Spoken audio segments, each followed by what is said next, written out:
If you happen to go onto the SaskBarley's website, you'd see that we produce a magazine twice annually. And if you happen to look at the one from spring of 2024, you would see a picture of a barley field, not entirely unlike this, a little more advanced, and a swather in that field with much more ominous looking clouds than this. It's and then it has the rather provocative title of "Chit Happens." So, so if you're familiar with the malt barley world, chit is pre-harvest sprouting in malt barley, and so when you deliver your barley or when you take a sample into your grain buyer, they are going to be looking at it for chit, and so they'll be peeling back the hull on it, and they'll look for that indicator of germination. So if there's anything that's growing inside underneath that hull, if it's growing outside the hull, you got a real problem. But the early indicators are radicals starting to come out just underneath the hull. So they'll peel that back and they say, okay, no, you got pre-harvest sprout. We're probably rejecting this for malt.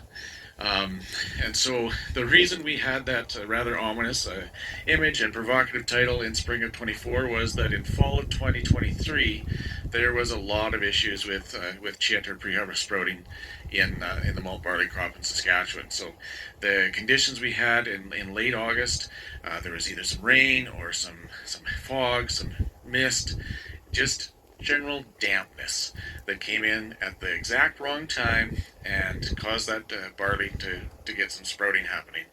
And malt barley is particularly sensitive to it because breeders have been over time trying to get that barley to sprout rapidly because it makes for a much more efficient operation in the malt house. So it's very effective on that end of things, but when you're trying to get that malt barley into the bin dry and sound, it's a little bit more challenging. And so one of our directors actually, he had some barley that was severely affected.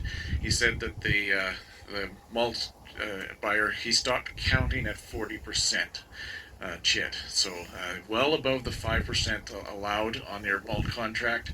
And so we thought, well, what can we do to make it a little bit easier for growers in terms of managing this?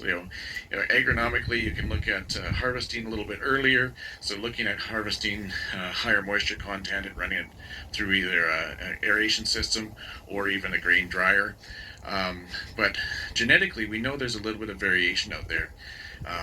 Anecdotally, and talking with the breeders, we think that we expect that higher enzyme varieties, the varieties that are used in adjunct brewing, so the big multinational beer companies, they're using that higher enzyme variety to draw out the starch and convert to sugars for other grains like rice. Those are varieties like AC Metcalf, CDC Fraser. Those varieties, because of that high enzyme, they seem to be a little bit more sensitive to pre-harvest sprouting. And so we could say, well, if you're in an area that has that, then you could not grow those varieties. You could grow a lower enzyme variety like a CDC Copeland or CDC Churchill, varieties that are more designed for all malt brewing, or what we would see as craft brewing in most of North America. So we have anecdotal evidence. We didn't have anything really solid, but we look in the seed guide, and wheat's got a rating for pre-harvest sprout resistance. And so I was talking with the cereal specialist, Matt Struthers, and we decided that, well, we could look at the protocol they're using for wheat and see if we can adapt it to barley. And so we worked with them, and SaskBarley and the ministry through their strategic field program are funding this project. Asheper's predecessor, he said when he planted this last year, it was the largest trial that he had ever planted, possibly ever will. So you can see that it goes all the way back that way, and it's not just 3 reps back, it's 6. Not because it's 6 replicates, but because we have 33 varieties in here, replicated 3 times across 3 harvest dates.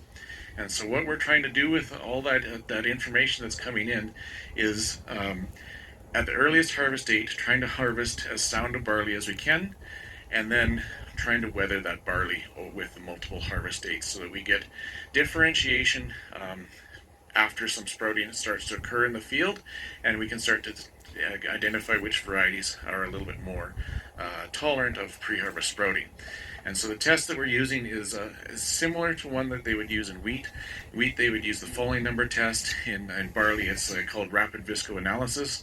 And so what it does is gives an indication of alpha amylase activity within the seed, which before you see that part that they peel back with underneath the hull, that radicle that starts with emergence, before you even see that, you'll get that enzyme activity occurring within any seed that's precursor to germination.